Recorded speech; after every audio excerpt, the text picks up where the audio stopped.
नमस्कार। आज मैं देख रहे हैं बी पार्ट फर्स्ट में हिंदी साहित्य में साहित्य। तो आदिकाल की बात कर रहे थे अपने, और आदिकाल में जो साहित्य लिखा गया है वो 3 प्रकार का साहित्य लिखा गया।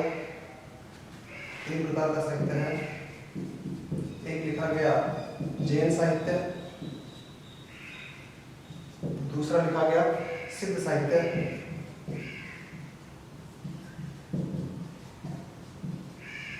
और जो तीसरे प्रकार का साहित्य लिखा गया वो लिखा गया नाथ साहित्य।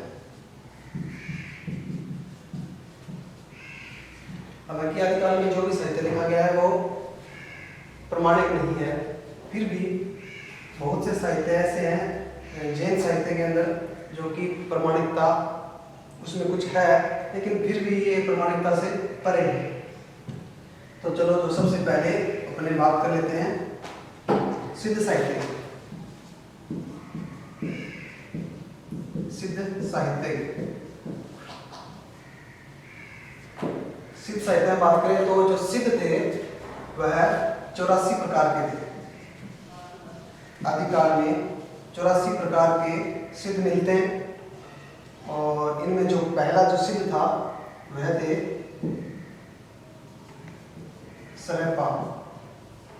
सिद्ध हैं वो अपने नाम के पीछे, अपने जो नाम के पीछे हैं वो पा लगाए रहते हैं। जितने भी सिद्ध हुए हैं वो अपने नाम के पीछे पा का उच्चारण करते थे। तो इन 84 प्रकार में जो सिद्ध कवि थे उनमें पहले थे सरहपा, और इसकी जो रचना मिलती है वह मिलती है दोहा कोश। सरहपा की एक रचना मिलती है दोहा कोश, और इसका जो समय था वह था 769 ईस्वी। सरहपा की दोहा कोश की रचना जो मिली है वह 769 ईस्वी में मिली। जो दूसरे प्रकार के सिद्ध मिले हैं वह मिले हैं शबरपा। शबरपा कवि मिले हैं, और इसकी जो रचना है वह है चर्यापद। शबरपा की जो रचना है वह चर्यापद मिलती है। तीसरे प्रकार के सिद्ध कवि हैं तो वो है कणहप्पा। कणहप्पा इनकी कवि हैं, और इनकी भी एक रचना मिलती है जो कि है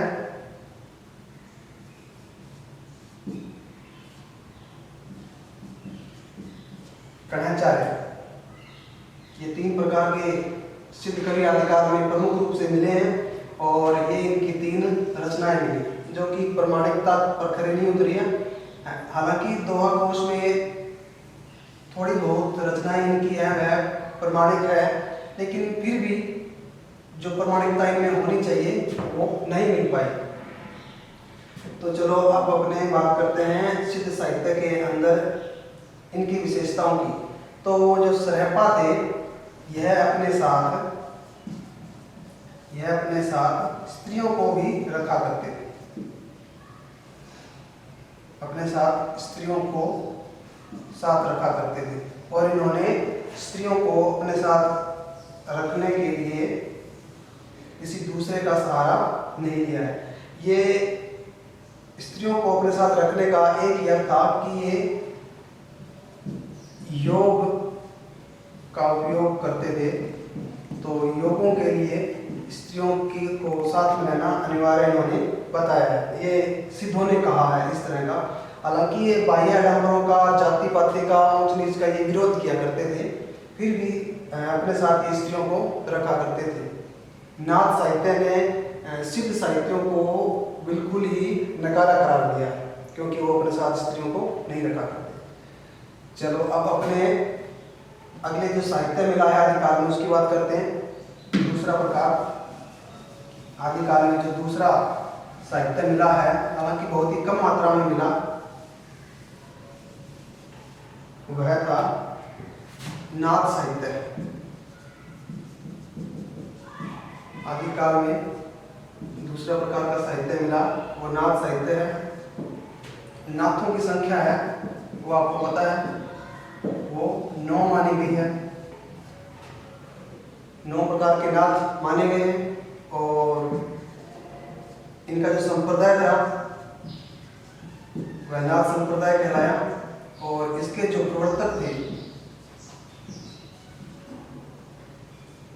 नाथ साहित्य के अंदर नाथ संप्रदाय के जो प्रवर्तक थे वो गोरखनाथ थे। गोरखनाथ इनके प्रवर्तक थे। ये जो गोरखनाथ है ये पहले सिद्ध हुआ करते थे।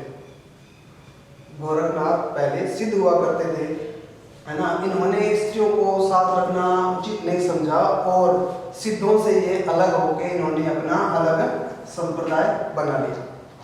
ये सिद्धों से निकले हैं। इनके पीछे इनका जो नाम था सिद्धों में वो हुआ करता था गोरक्षपा। ये इनका नाम हुआ करता था सिद्ध में, लेकिन वहां से अलग होकर इन्होंने अपना अलग संप्रदाय बनाया गोरखनाथ। इनकी संख्या 9 मानी गई है। और गोरखनाथ का आदिकाल में कोई साहित्य नहीं मिलता। आदिकाल में गोरखनाथ का कोई साहित्य नहीं मिलता है। थोड़ी बहुत इनकी किंवदंतियां हैं, जैसे हजारी प्रसाद द्विवेदी ने इनको कहा है। हजारी प्रसाद द्विवेदी ने गोरखनाथ को लेकर कहा है कि गोरखनाथ के जैसा भारतवर्ष में दूसरा नायक नहीं हुआ। ये शंकराचार्य के बाद कहते हैं कि भारतवर्ष में दूसरा कोई प्रभावशाली व्यक्तित्व नहीं है।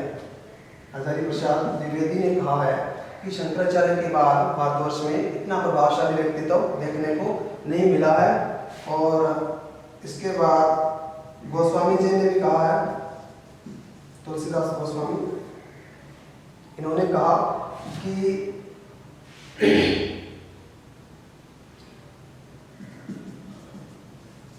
गोरख जगायो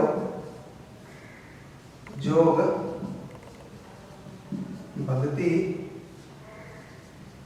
भगायो लोग। क्योंकि जो गोरखनाथ है वह भक्ति संप्रदाय को नहीं मानते थे। गोरखनाथ है ये भक्ति की उपेक्षा किया करते थे। और उसी तथ्य को लेकर गोस्वामी जी ने भी कहा है कि गोरख जगायो ये योग को माना करते थे और भक्ति को भगाया करते थे। तो ये उक्ति बहुत ही प्रसिद्ध है, कई बार कई परीक्षाओं में ये पूछी भी गई है।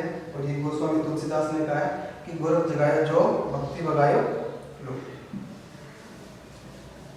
चलो अब तीसरे प्रकार के जो साहित्य मिला है आदिकाल में, तीसरा वह मिला है जैन साहित्य। जैन साहित्य ये तीसरे प्रकार का जो साहित्य मिला वो जैन साहित्य मिला है। आदिकाल में जो सबसे प्रमाणिक साहित्य माना जाता है वह जैन साहित्य माना जाता है। ये प्रमाणिक माना गया है।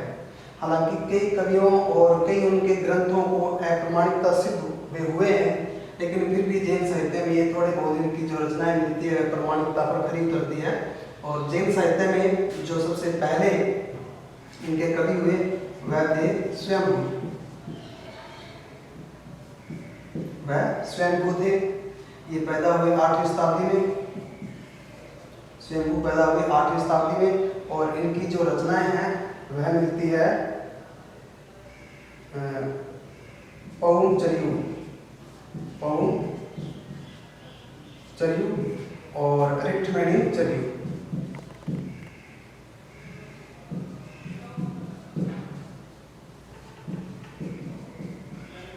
दो तीन रचनाएं इनकी और मिलती है, लेकिन प्रमुखता से ये 2 रचनाएं इनकी ली गई है। ये स्वयंभू की है और 8वीं शताब्दी में ये पैदा हुआ थे। ये बहुत बार परीक्षाओं में पूछा गया है। स्वयंभू का जो जन्म वर्ष है पूछा जाता है, तो ये 8वीं शताब्दी में पैदा हुए थे। तो जो दूसरे प्रकार के जैन साहित्यकार हुए हैं वह हुए पुष्पदत्त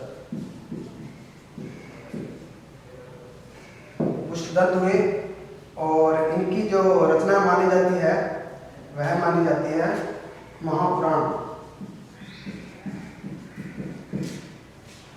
पुष्पदत्त की जो रचना है वह महापुराण है। और यह लिखी गई 10वीं शताब्दी में।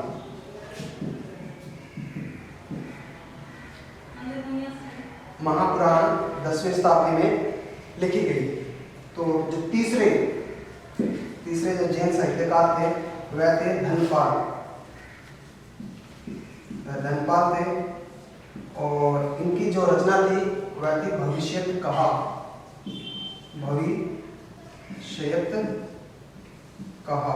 यह इसकी रचनाएं थी धनपाल की।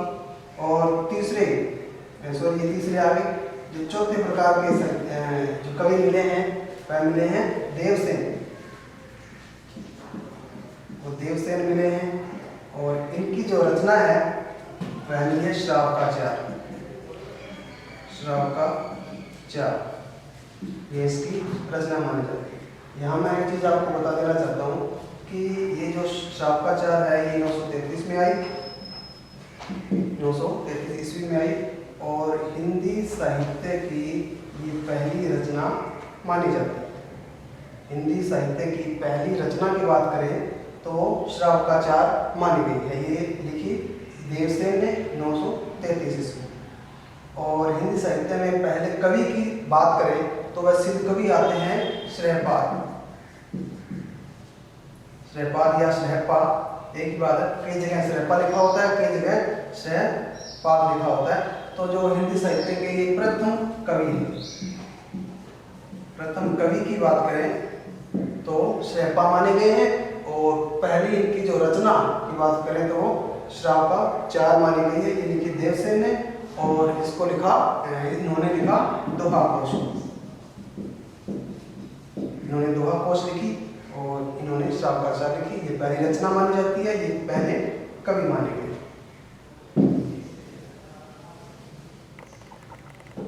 तो अगले 5 नंबर के जो आचार्य माने गए हैं वह माने गए हैं शालिभद्र सूरी।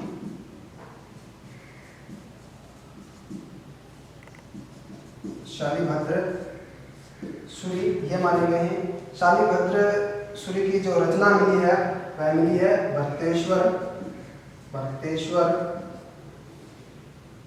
बाहुबली रास। शालिभद्र सूरी की जो रचना मिली वह मिली भरतेश्वर बाहुबली रास, और ये लिखी गई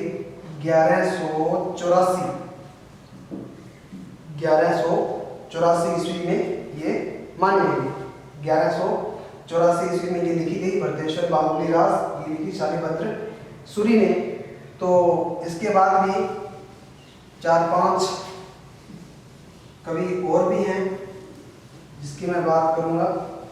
तो 6 नंबर पे जो कवि आते हैं जैन साहित्य में वह आते हैं कवि आसगु आते हैं, और इनकी जो रचना है वह थी चंदन बाला रास।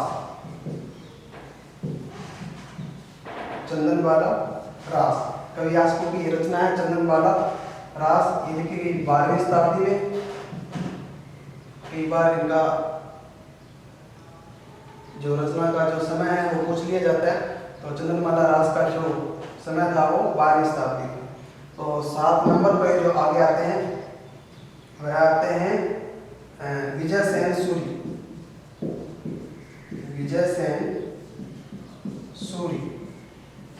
और विजय सेन सूरी की जो रचना है वह है रेवंतगिरी रास। जैन साहित्य में अधिकतर जो रचनाएं लिखी गई वे अपने नाम के पीछे रास का उपयोग किया करते थे। अपनी रचनाओं के पीछे रास का उपयोग उन्होंने किया। तो आगे है 8 नंबर पर जो साहित्यकार हुए हैं वह है सुमति मणि, और इनकी जो रचना थी वह थी नेमिनाथ रास। यह इनकी रचना थी सुमति मणि की नेमिनाथ रास। 9वें प्रकार के जो कवि थे वो थे सोमप्रभ सूरी।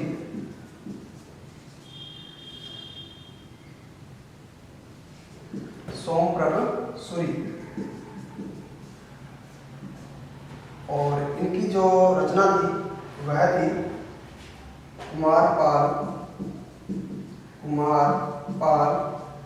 प्रतिबोध। कुमारपाल प्रतिबोध ये इनकी रचना थी। इसके बाद जो अंतिम जैन साहित्यकार थे वह थे जैनाचार्य मेरुतुंग। जैनाचार्य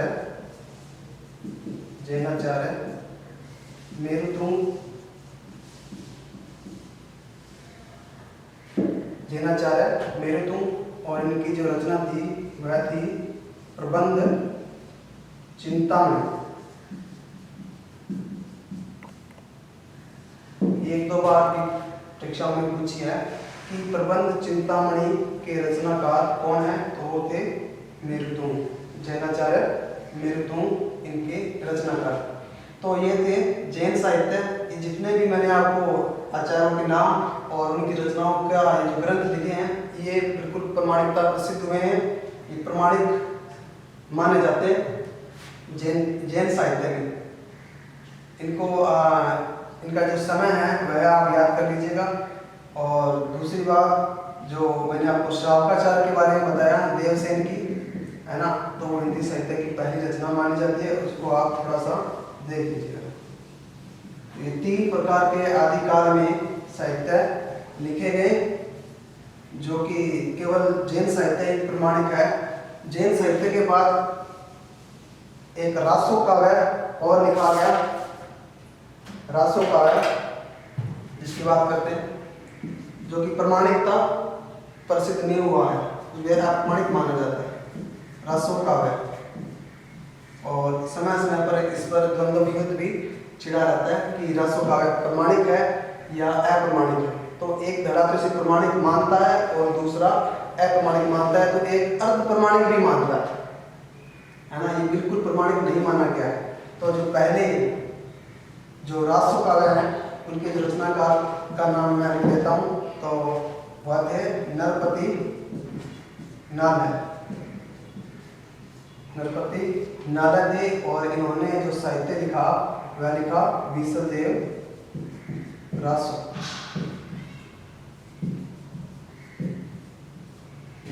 अप्रमाणिक रचना मानी गई है। विसलदेव रासो है अप्रमाणिक रचना मानी गई है।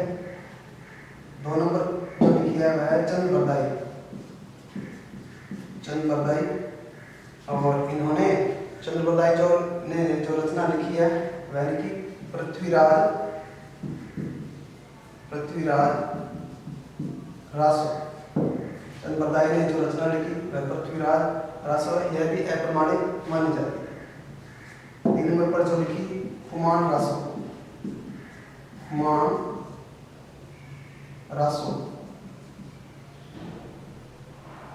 ये रचना का नाम है कुमान रासो। और इसको लिखा दलपति विजय ने लिखा कुमान रासो। ये रासो ग्रंथ है। इसके बाद लिखा शरणधर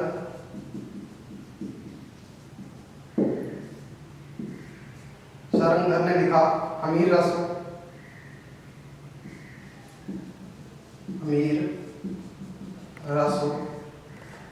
हालांकि हमीर रासो एक प्रमाणिक ग्रंथ माना जाता है, लेकिन इन आचार्यों ने इन्हें अप्रमाणिकता सिद्ध किया। इसके बाद है नलसिंह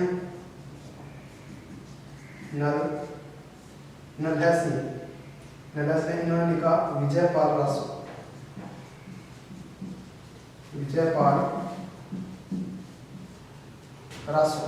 नरसिंह ने लिखा विजयपाल रासो। और जो 6 नंबर पर जो आचार्य थे वह थे जगनिक। और इन्होंने जो रासो लिखा वह लिखा परमार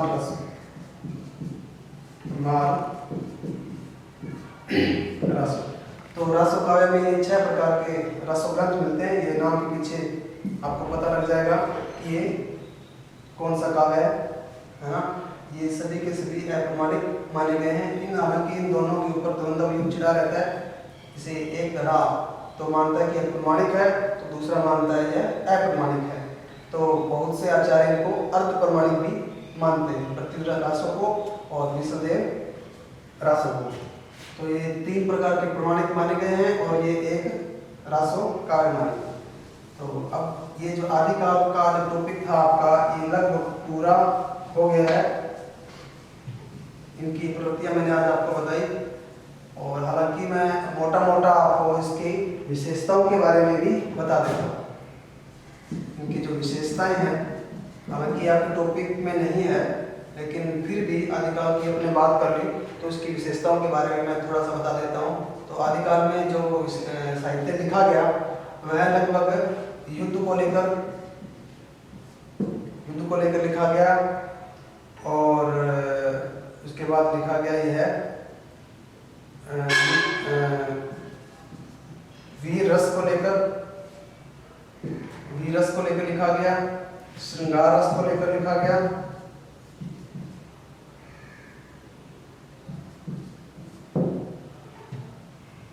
और इसकी जो विशेषताओं की बात अपने कर रहे हैं, तो जो साहित्य यहाँ लिखा गया वह प्रमाणिकता पर संदेह करता है, प्रमाणिकता पर संदेह है,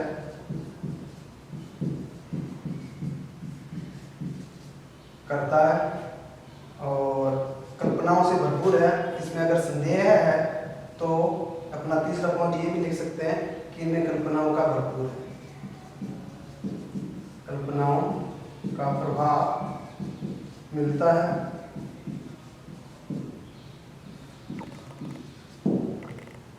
4 मिनट लिख सकते हैं अपने। आश्रयदाताओं की प्रशंसा,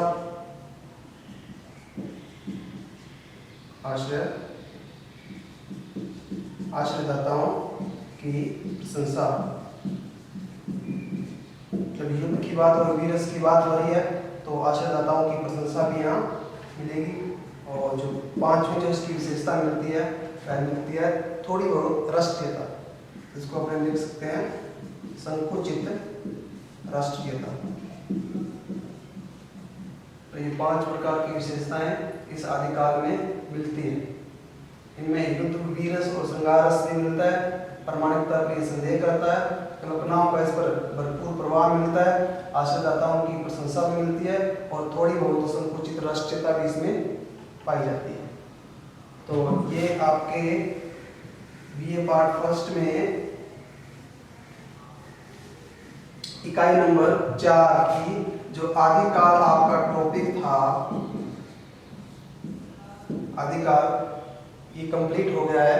आदिकाल के अंदर मैंने आपको बताया सबसे पहले इसका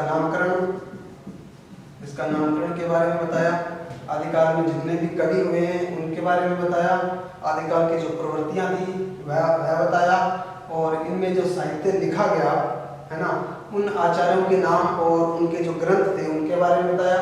और हालांकि इनकी विशेषताएं नहीं है, लेकिन फिर भी मैंने आपको उनकी थोड़ी बहुत विशेषताएं बताई। तो अगला जो अपने टॉपिक लेके आएंगे वह लेके आएंगे भक्ति काल को लेकर, वह भक्ति काल को लेके आएंगे। इसके बाद आपकी इकाई 4 में जो एक पॉइंट होगा वह पूरा हो जाएगा। हालांकि कमांड में है आदिकाल और भक्ति काल, है ना, फिर भी आदिकाल का जो साहित्य वह ज्यादा है और भक्ति काल का ये कम है ना। तो चलो ये अपने आगे नेक्स्ट वीडियो में करें।